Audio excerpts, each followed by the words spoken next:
You're mutual. All right, what does that mean, mutual? It means you and the buyer have mutually agreed to terms, price and terms, how much, when they're going to close, all the details, the contingencies, everything's been agreed.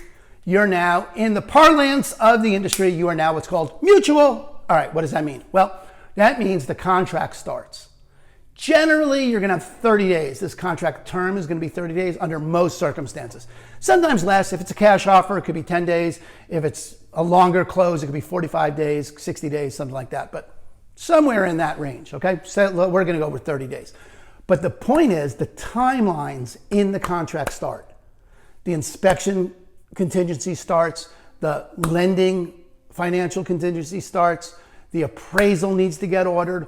All the condition, earnest money needs to be delivered. All of this needs to be done in a particular order, in a particular time frame that's laid out in the contract.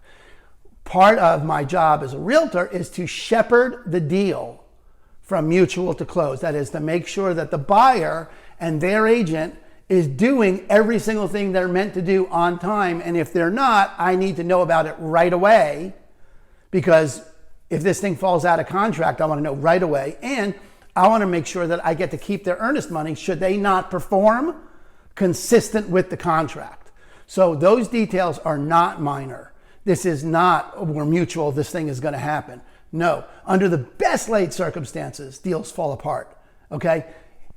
If you don't have an agent that's on top of it and managing the details from contract, from mutual to close, your deal is way more likely to fall apart than not. And that is going to cost you time, which is going to cost you money. Big deal that you get through all these parts right. So earnest money needs to be delivered to the escrow company, usually within 48 hours. That's that timeline. The inspection, if it wasn't done already and the buyer, you accepted an inspection contingency from the buyer, then the inspection contingency kicks in. They usually have 5-7 days, depending on what you accepted, 2 days, 3 days, depends what you accepted. But they do the inspection and then they need to respond with the inspection, which is generally a list of demands that things they want done to the house. And you and or your agent need to respond to that with what you will do or won't do. This is literally an entirely new negotiation. The deal could totally just cancel and they get the earnest money back if they don't like the way this negotiation goes.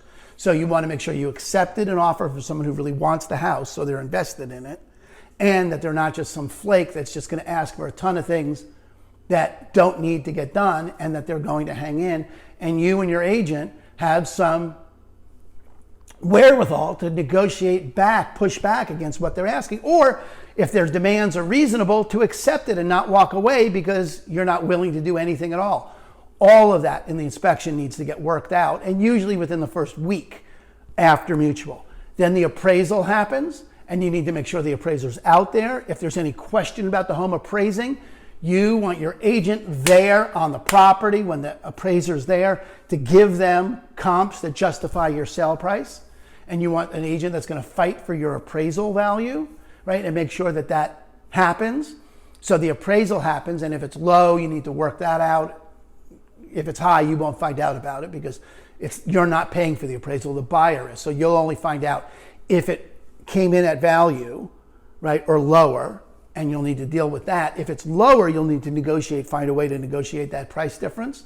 And sometimes the appraiser calls things out, like the water tank is not strapped, or there's no carbon monoxide detector, or there's some rot on the woods. It depends on the wood, on the windows or someplace. It depends a lot on what kind of loan you accepted. A VA loan is more restrictive, more demanding on you as a seller than an FHA loan, which is more demanding on you as a seller than a conventional loan, which is more demanding on you than a cash offer. So there may be conditions about the house that need to get resolved. There may be conditions that the buyer needs to meet. They need new tax statements or new bank statements or a report from the employer.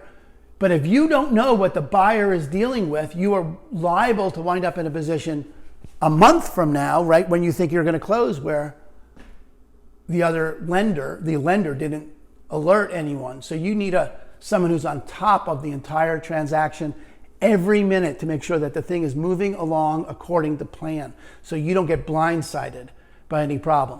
This is going to be this is one of the biggest places deals fall apart, is where someone accepted an offer from a lousy lender, from a Wells Fargo or from a whatever, right? Some Quicken Loan nonsense where you can't get to the underwriter and the underwriter is swamped with refi because interest rates keep going down and no one can talk to them, or it's the holidays, or they have a whole bunch of demands that are totally unreasonable and whatever. You need someone who's on top of it. So having chosen a lender that you or your realtor know how to work with makes the biggest difference between mutual and close. You need to clear anything that's on the title.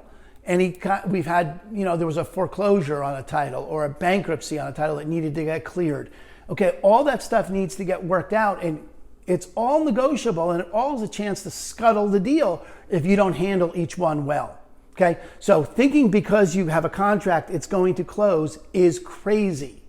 Okay, it's like pie in the sky. No, this is a lot of hand-holding, a lot of shepherding, a lot of moving along a path that's been laid out. But if you do this well and you have an experienced agent or someone who knows what they're doing to work this all the way through, this, by the way, is where I was saying, if you're for sale by owner, if you're selling it DIY and the buyer has an agent, this is where the other agent knows they're going to be doing this on their own.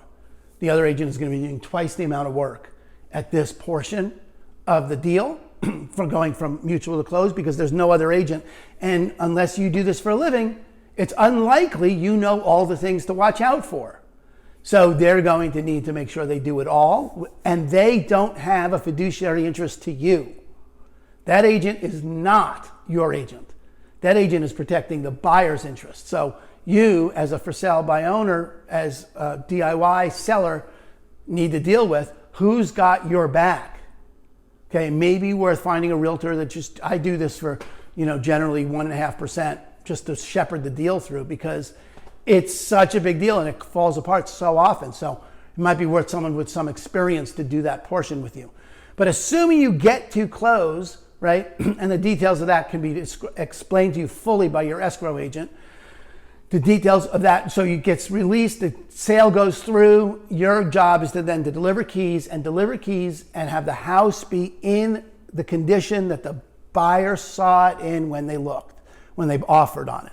So that means it's got to be broom cleaned, it's got to have a reasonable, no broken windows, no broken pipes, any of the work that you said you would do at the inspection needs to have been done and approved by the seller. All of that work needs to get done. You get to deliver keys to the buyer, and then you get paid by escrow the day after keys get delivered. Okay, so if you closed on a Wednesday, you would get paid on Thursday. All right, but that's the whole process. That's what we call sticking the landing. You've gone from mutual to close, and you've done the whole deal as cleanly as possible because you at least now know some of the questions to ask. As you go through this and you're selling your property, if you don't have an agent and you've decided for some reason that you think you're going to make more money on your own, no problem. And you just have questions about the deal, you have questions about how the thing is supposed to go, I really am available to you. Okay, I made this entire video series because I want people to know the basic structure and the outline of the deal and what it takes to get something from, hey, I want to sell my house, to here are the keys. And that was the entire intention here. If you have questions about any aspect of this, and you either don't have a realtor, you have another realtor or whatever, or you want to interview me or anything in between, that's why I made this, because education, look, my 3 values are educate, advocate, negotiate. That's what I do for people, and I'm happy to do that. Whether or not we work together, that's up to you. All right? Anyway, Aaron Hendon with Christine & Company over at eXp Realty. Let me know if this series made a difference for you. Thanks for coming by. Talk to you soon.